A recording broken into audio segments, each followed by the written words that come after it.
And we're back again. We changed our clothes. I'm pretty sure I was wearing this jacket last time, but you'll have Oh, to forgive me. It's my favorite one. It's comfy. what have you got underneath? Just a just a gray t-shirt. Okay, Was I wearing that last time? I don't know. you were, I think. God, I really did wash my clothes. Yeah, right. Look at us in the eyes. See? Your left eyebrow's twitching, which means you're telling us a A lie. fib. I'm A a fib, big yeah. fibber. A fib. Good morning, beautiful family. Hi, everybody. Hi. We're on lesson 338. 338. And Sis is going to read for us. Okay.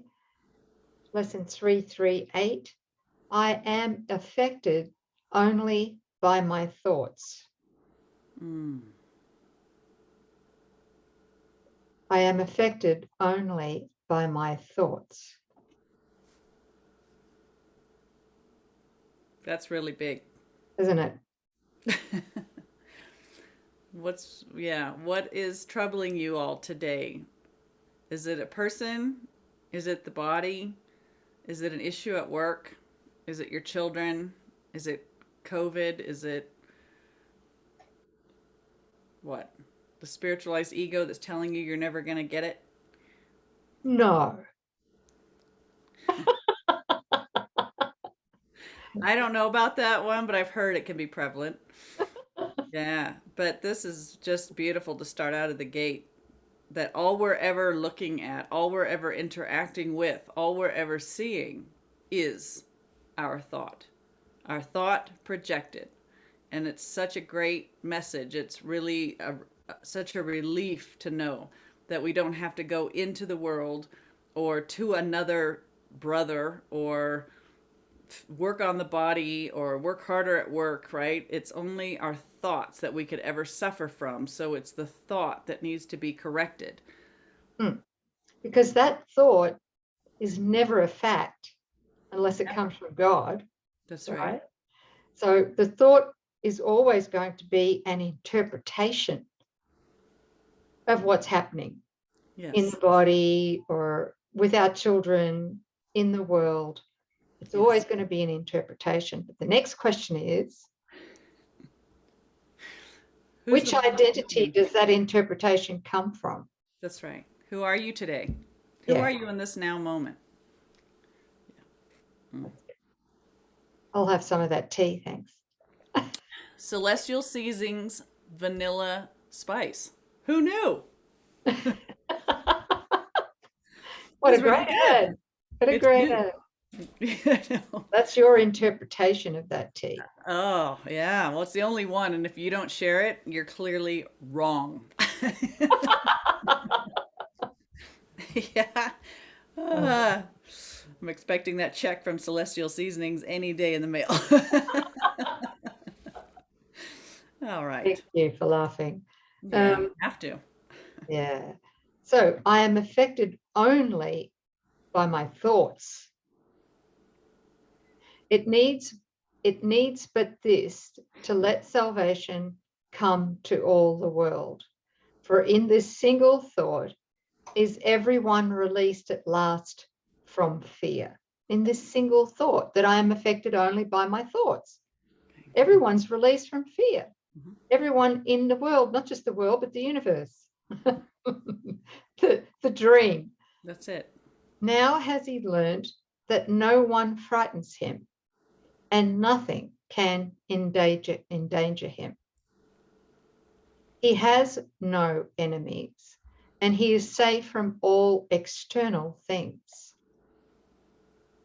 His thoughts can frighten him, but since these thoughts belong to him alone, he has the power to change them and exchange each fear thought for a happy thought of love. There's the atonement. That's it. The sole responsibility of the miracle worker, that's us, you, us, is to accept the atonement for himself. That's it. One instant, less than a heartbeat, right? So we can exchange any thought from the ego Mm-hmm. or a happy thought of love. He crucified himself, yet God has planned that his beloved Son will be redeemed. Oh, so good to know that. So this is about taking accountability for everything that's happening in our experience, not to judge it, but to bring it to the place of where it can be corrected. Because while we still have the fear and the guilt in the mind safeguarded by placing it out there when there is no out there, we're only looking upon our thoughts, ha ha. So it's about the accountability. We're never victimized. We have never ever been a victim. We've never actually been a perpetrator, right? All of this is some way for us to project guilt out onto the world, but it's in our mind. So collecting all the issues that we have and bringing them, this is only a thought in my mind. I'm suffering because of my beliefs about whatever this is, and it's just a false image of fear. So there's the level of exchange, bringing it back to the mind. It's only a thought. It's a false belief about what is here, God's creation, right? There is a true perception, a real world, or a happy dream for us to experience as an interim before God takes the final step. And it's there that everything that we're perceiving is turned into, the healthy body, harmonious relationship, abundance, function, peace, and a recollection of our innocence. That we're moving through this dream state in a state of dominion because there's no fear in our mind. And with no fear, we're not projecting fearful images. So there goes all problems, right? All suffering.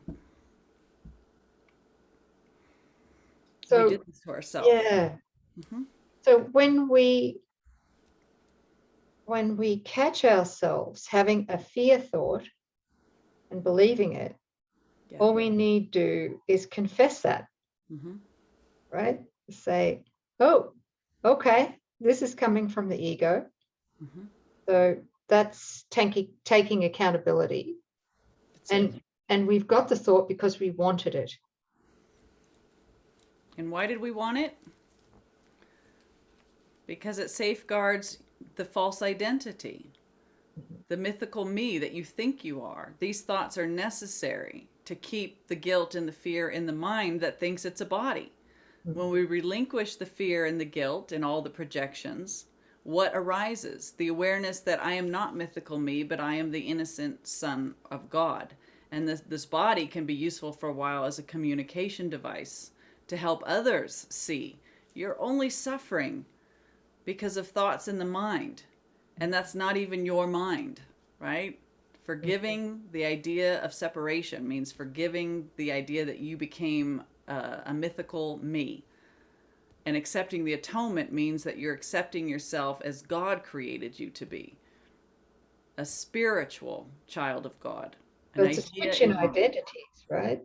Totally. Letting go of the false to accept the true and the real. It's not making a better ego. No. I tried that and it sucks. Me too. I can doll this up. I can better this. Somehow I'm going to get that, elusive holy grail. No, it's not out there. It's not. Don't even try. Turn around. Save yourself years in the dream of time. Thanks, sis. Okay, so the prayer is, your plan is sure, my Father, only yours. All other plans will fail. And I will have thoughts that will frighten me until I learn that you've given me the only thought that leads me to salvation. Mine alone will fail and lead me nowhere.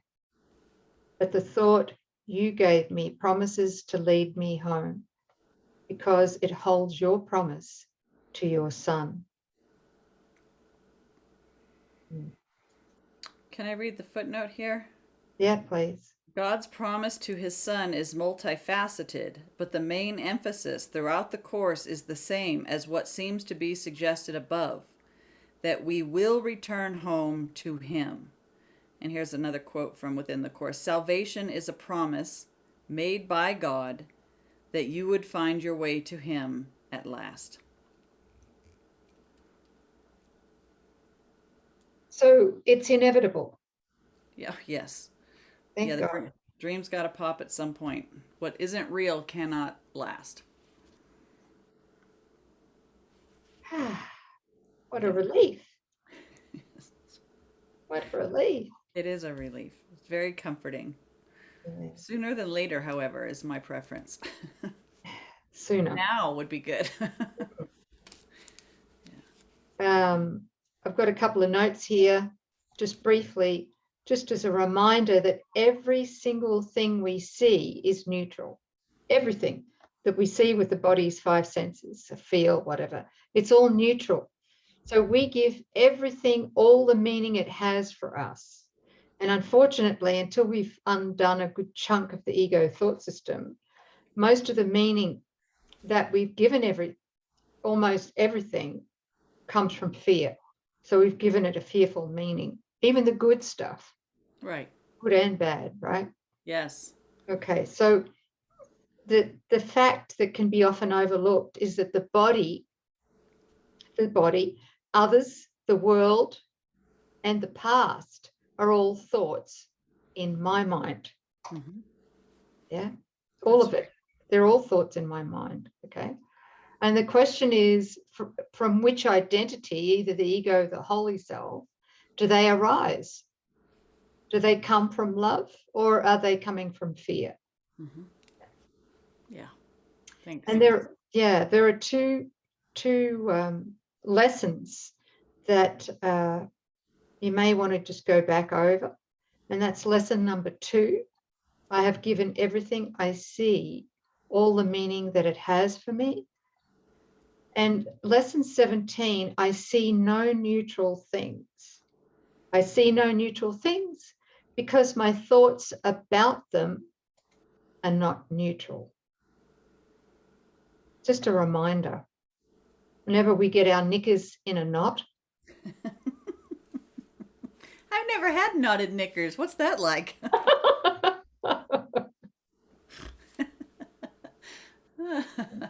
I like that phrase though. Anyway, yes. When our knickers are in a knot, then what? We can be sure. Yeah, we can be sure. Well, we can be sure that it's been an ego thought. Yeah. All right. We're not seeing things as they are.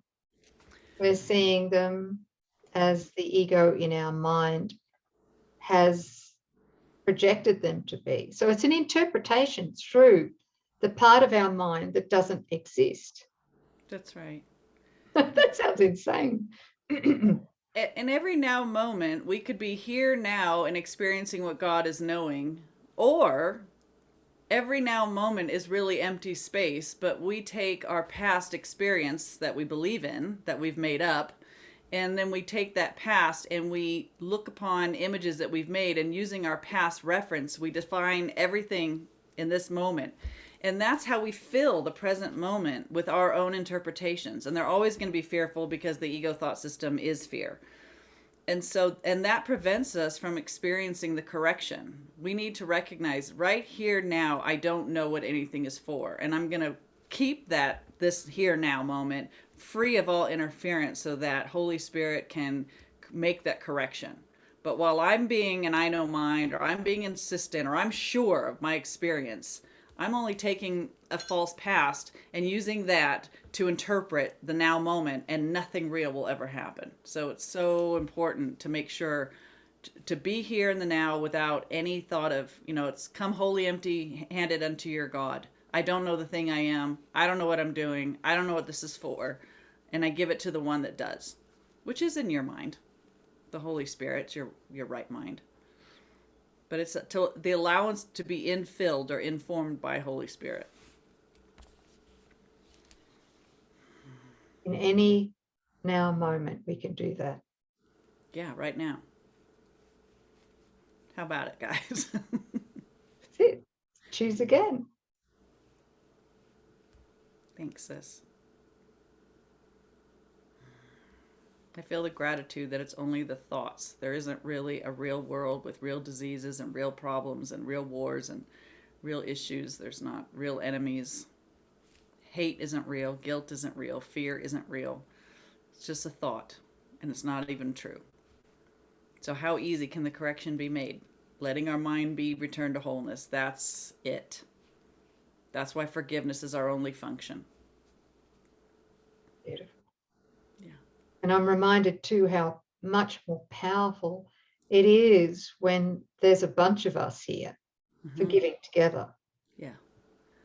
Punching a big old hole in this veil, and the Yep. the light floods in. Yeah. Yes.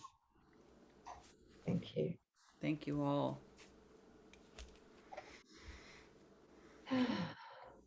Thanks, sis. Thank you. And That was lesson 338. Yeah.